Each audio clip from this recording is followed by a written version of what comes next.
Assalamualaikum warahmatullahi wabarakatuh. Salam sejahtera untuk kita semua, saudara-saudara sekalian. Pada kesempatan kali ini, kita masih melanjutkan materi kuliah manajemen strategik dengan topik yang baru. Pada kesempatan yang lalu, kita sudah membahas mengenai strategi keunggulan bersaing, ya. Dalam strategi keunggulan bersaing itu ada tiga strategi kunci yang dapat dilakukan untuk mencapai yang namanya keunggulan bersaing. Tiga strategi tersebut adalah strategi keunggulan biaya atau cost leadership, yang kedua adalah strategi diferensiasi, dan yang ketiga adalah strategi fokus. Nah, setelah strategi keunggulan bersaing dapat kita bahas bersama, pada kesempatan kali ini kita akan membahas yang namanya corporate strategic atau biasa disebut sebagai strategi tingkat perusahaan. Nah, di dalam strategi tingkat perusahaan ini ada beragam macam strategi yang dapat diterapkan oleh perusahaan. Nah, apa saja corporate strategic yang dapat dikembangkan sebagai alternatif di dalam mencapai keunggulan bersaing dapat kita lihat sebagai berikut.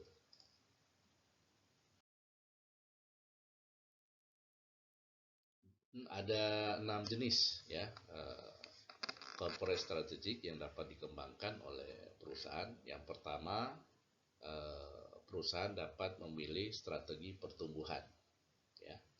Kemudian yang kedua, perusahaan bisa memilih strategi integrasi.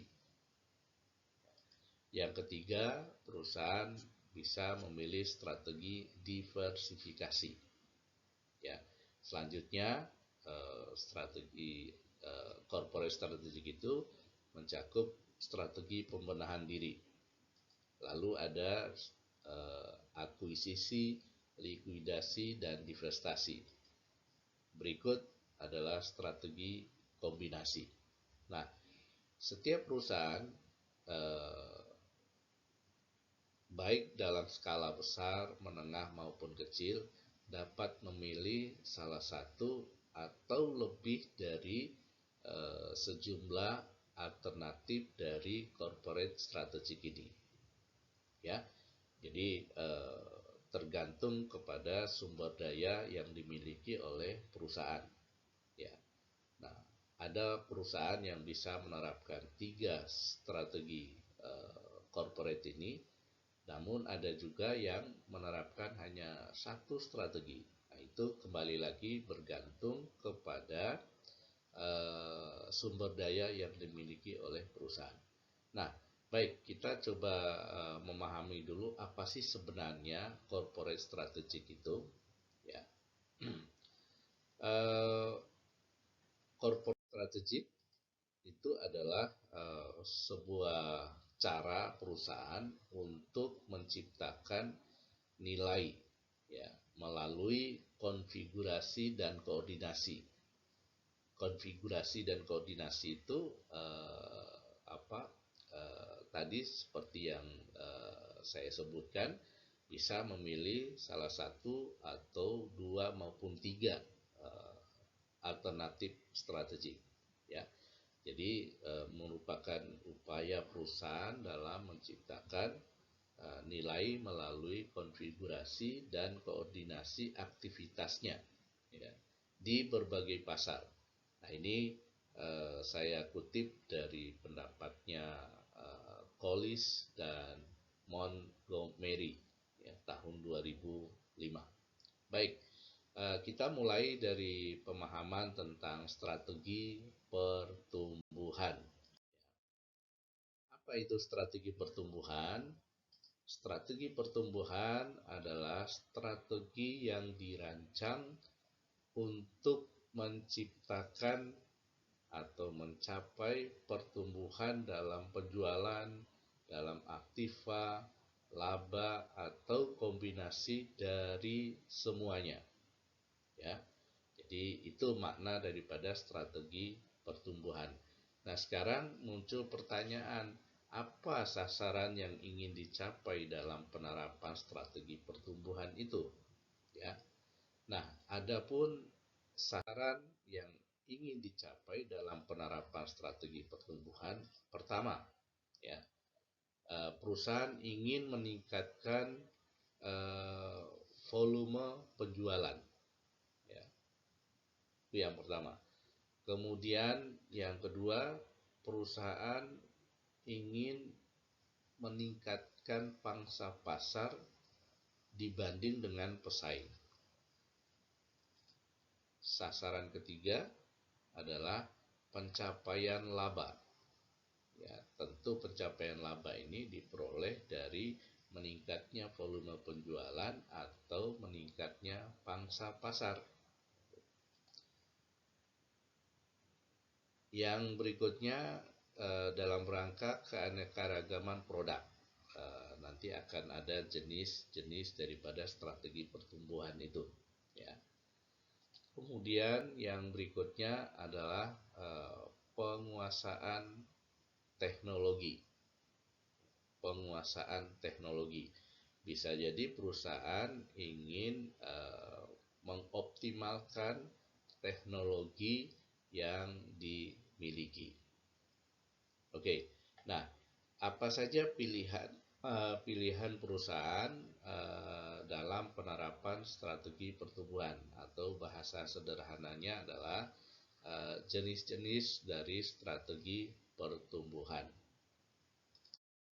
Ada 3 jenis, ya, strategi pertumbuhan yang dapat diterapkan, ya, oleh perusahaan. Ya. 3 jenis strategi pertumbuhan ini, ya, kita lihat ada yang namanya strategi pertumbuhan terkonsentrasi. Ya, itu yang pertama. Apa strategi pertumbuhan terkonsentrasi itu? Strategi pertumbuhan terkonsentrasi adalah perusahaan mencoba atau berupaya untuk tumbuh dan berkembang pada satu segmen atau pada satu jenis lini produk tertentu.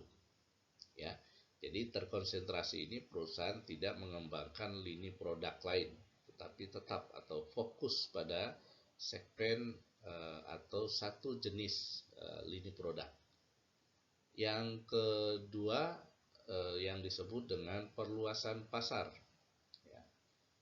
Strategi perluasan pasar adalah perusahaan berupaya untuk memasarkan produk lama pada wilayah atau pada kelompok pasar yang baru.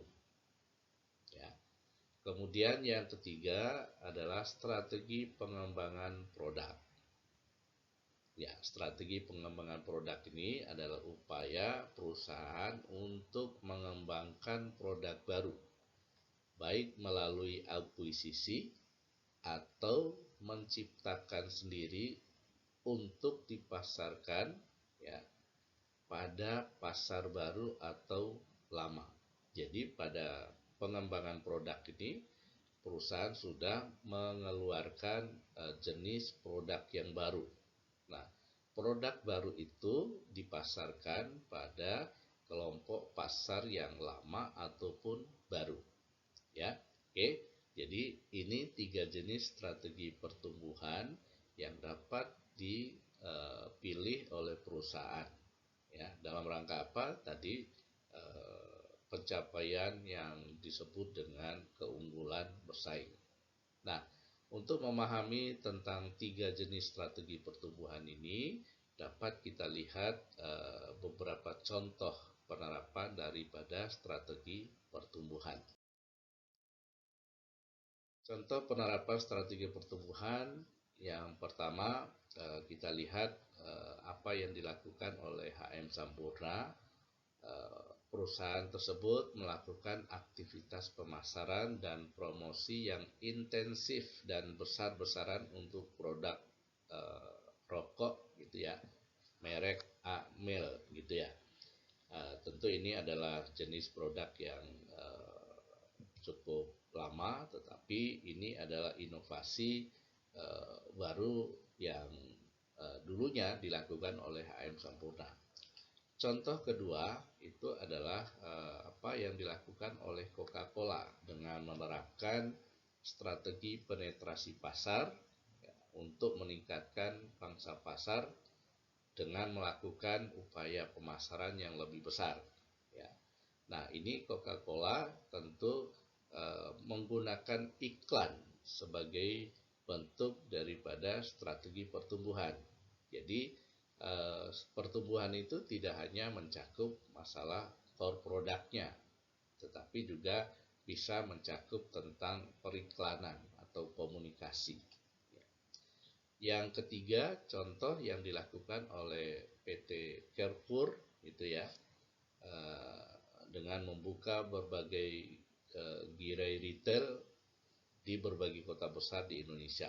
Ya, data yang lama itu tercatat 30 toko di Indonesia, tetapi sekarang tentu lebih banyak lagi.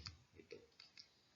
Kemudian contoh keempat, Garuda Indonesia, ya, dia perusahaan ini membuka berbagai rute penerbangan baru baik domestik maupun mancanegara. Nah, tentu bukan hanya PT Garuda, perusahaan penerbangan lain juga melakukan hal yang sama. Ini hanya menggambarkan bagaimana penerapan dari strategi pertumbuhan. Ya, jadi itu masih ada lagi ya contoh-contoh lain yang dapat Anda temukan dalam praktek bisnis saat ini. Oke, nah strategi kedua dari strategi tingkat perusahaan atau corporate strategic itu adalah yang disebut dengan strategi integrasi. Ya, apa itu strategi integrasi? Strategi integrasi adalah upaya menyatukan beberapa rentang bisnis, ya, mulai dari hulu, jaringan pemasok hingga hilir, ya, jaringan distributor serta secara horizontal ke arah pesaing. Itu makna daripada strategi integrasi. Jadi strategi integrasi sekali lagi menyatukan beberapa rentang bisnis mulai dari hulu, jaringan pemasok hingga hilir ya, jaringan distributor serta secara horizontal ke arah pesaing. Nah, sama halnya dengan strategi pertumbuhan, strategi integrasi ini dapat mencakup 3 pilihan. Ya, 3 pilihan itu dapat kita lihat di sini. Pilihan pertama adalah integrasi forward integration, ya, atau integrasi ke depan. Pilihan kedua adalah backward integration atau integrasi ke belakang. Pilihan ketiga itu adalah horizontal integration. Ya. Nah, tiga strategi integrasi ini dapat dipilih oleh perusahaan baik pada satu jenis maupun lebih dari satu jenis. Nah, makna daripada masing-masing jenis integrasi ini dapat dilihat pada penjelasan berikut ini. Yang disebut dengan forward integration adalah perusahaan berupaya memperoleh kepemilikan atau meningkatkan kendali terhadap distributor atau pengecernya. Ya. Kemudian yang kedua, makna backward integration adalah mencari kepemilikan atau meningkatkan kendali atas perusahaan pemasok. Ya. Kemudian yang ketiga itu adalah horizontal integration. Perusahaan membeli atau meningkatkan kontrol terhadap terhadap perusahaan pesaing. Ya, jadi ini makna daripada 3 jenis strategi integrasi. Oke, nah apa alasan perusahaan menerapkan strategi integrasi tersebut?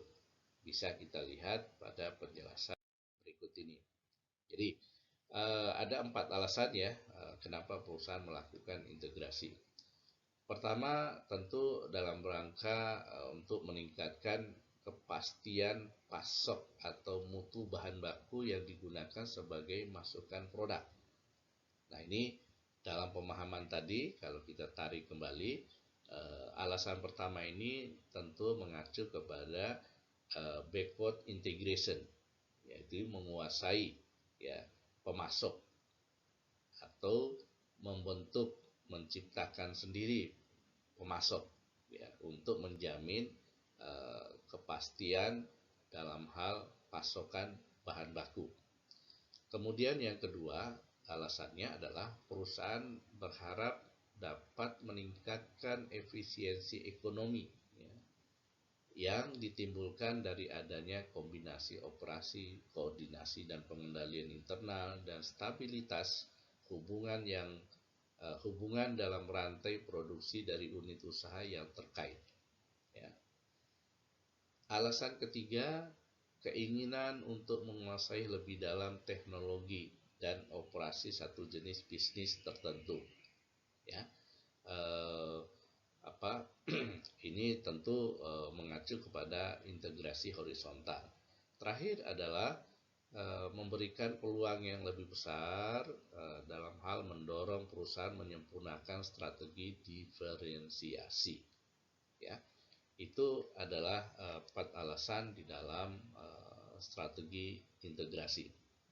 Oke, nah bagaimana bentuk atau contoh dari penerapan strategi integrasi itu dapat kita lihat di tampilan berikut.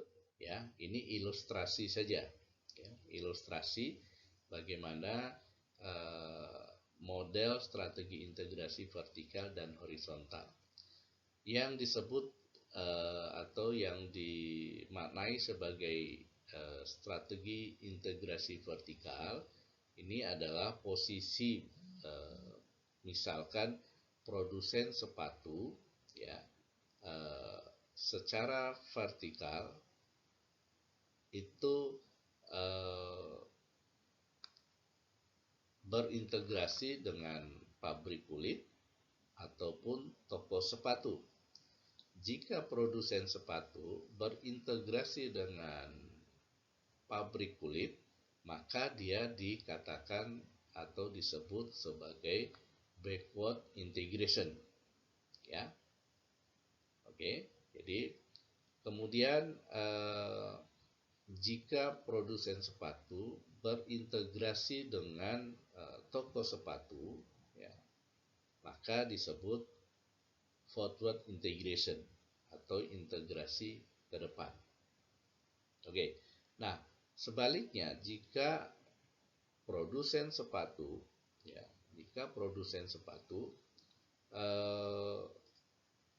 jadi ini produsen sepatu berintegrasi dengan produsen sepatu, maka disebut integrasi horizontal.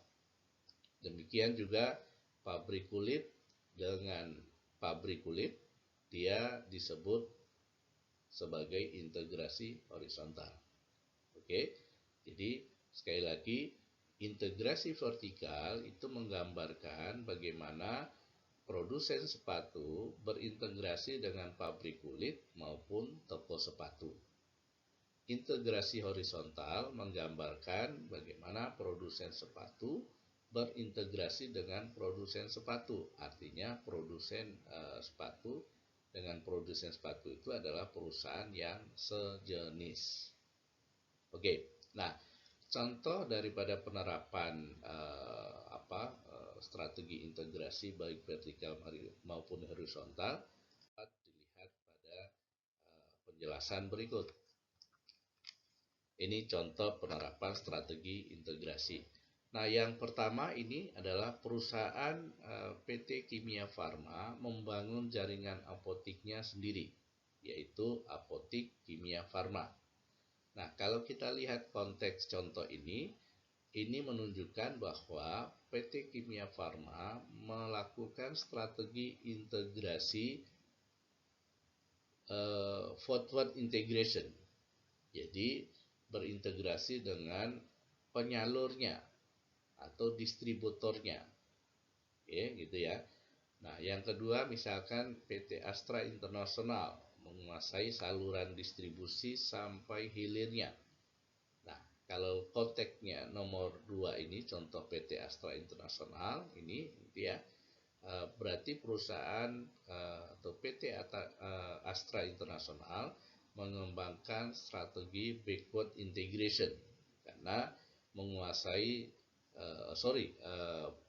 sama forward integration, jadi menguasai saluran distribusi. Yang ketiga, misalkan kelompok Kompas Gramedia ini ya memiliki banyak anak perusahaan media termasuk penerbitan ya. Jadi kalau melihat contoh ini, Kompas Gramedia memiliki banyak anak perusahaan media termasuk penerbitan, bisa dikatakan menerapkan yang namanya backward integration ataupun juga integrasi horizontal. Contoh yang keempat adalah PT Gudang Garam Internasional memiliki pabrik kertas rokok gitu ya. Nah, contoh yang dilakukan oleh PT Gudang Garam ini mengacu kepada strategi backward integration, yaitu menguasai kendali terhadap bahan baku. Contoh yang kelima itu adalah Indofood Sukses Makmur yang dulu populer dengan merek dagang Indomie, berikutnya membeli merek Supermi ya. Itu. Nah, ini bisa dikategorikan sebagai horizontal integration ya. Jadi dalam produk yang sama. Demikian ya contoh penerapan dari strategi integrasi. Yang berikutnya jenis corporate strategi yang ketiga adalah strategi diversifikasi. Ya. Strategi diversifikasi kalau kita maknai adalah sebuah bentuk strategi di mana perusahaan mencoba untuk mengembangkan jenis produk untuk pasar-pasar yang lama maupun yang baru ya. Jadi kalau dimaknai strategi diversifikasi merupakan sebuah atau suatu substrategi dengan cara menambah atau memperluas produk atau jasa baru. Nah, sama halnya dengan strategi integrasi, dalam strategi diversifikasi terdapat 3 pilihan yang bisa diterapkan oleh perusahaan. Yang pertama adalah concentric diversification, ya. Kemudian yang kedua adalah horizontal diversification. Kemudian yang ketiga itu adalah conglomerate diversification. Nah, tentu dalam penerapan strategi diversifikasi ini ada alasan-alasan yang mendasarinya ya. Nah, umumnya perusahaan yang menerapkan strategi diversifikasi itu didorong oleh 5 hal ya. Yang pertama adalah untuk mengantisipasi produk yang sudah memasuki tahap kejenuhan dalam daur hidup produk ya. Kalau kita kilas balik materi di marketing itu ada penjelasan tentang product life cycle, jadi tahapan dalam daur hidup produk. Nah, strategi diversifikasi bisa digunakan dalam rangka mengantisipasi adanya atau ketika masuk ke dalam tahap kejenuhan, ya. Yang kedua adalah mengefisienkan penggunaan dana investasi, ya. Jadi perusahaan tidak melakukan pemborosan dengan menciptakan produk-produk yang tidak memiliki potensi pasar. Lalu yang ketiga, meningkatkan harga saham. Tentu ketika produk itu dapat diterima baik oleh pasar, dapat meningkatkan penjualan, tentu harga sahamnya akan meningkat. Lalu kemudian yang keempat, meningkatkan efisiensi dan profitabilitas, ya. Kemudian terakhir, memperoleh penghematan pajak dengan membeli perusahaan yang kewajiban pajaknya akan mengimbangi laba mendatang atau laba berjalan, ya. Nah, ini alasan. Nah, alasan yang paling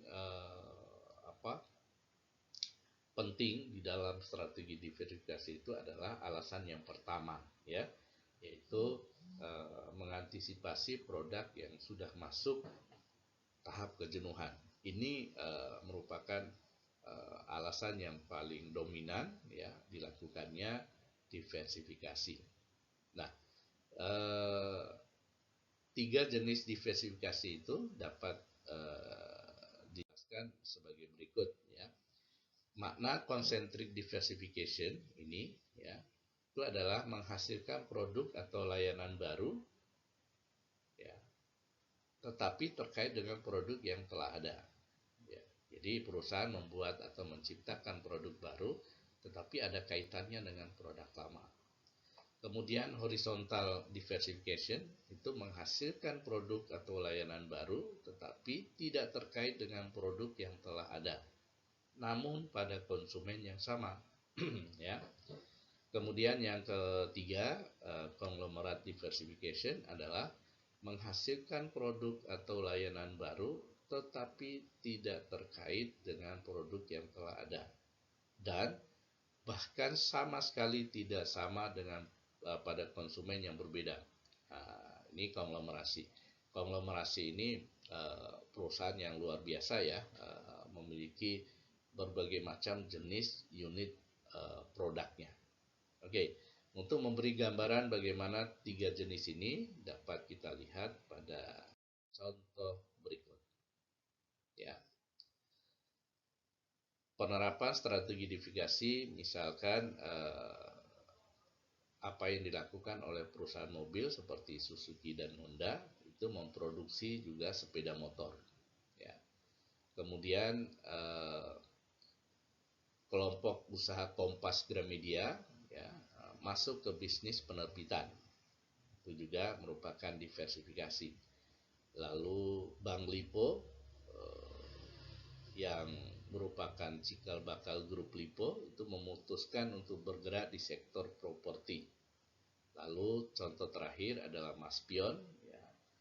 Perusahaan ini memiliki bank, kemudian money changer, dan masih banyak lagi, ya, jenis-jenis unit usaha yang dimiliki oleh PT Bank PT Maspion Indonesia. Oke, jadi untuk sementara kita hanya membahas tiga jenis dari corporate strategic, ya. Yang pertama tadi itu adalah strategi pertumbuhan, yang kedua itu adalah strategi integrasi, kemudian yang ketiga itu adalah strategi diversifikasi, ya. Nah, adapun strategi lainnya, ya, strategi kombinasi itu dapat kita bahas pada pertemuan berikutnya, ya. Jadi demikian penjelasan atau pembahasan kita mengenai corporate strategy. Terima kasih atas perhatiannya. Saya tutup. Assalamualaikum warahmatullahi wabarakatuh.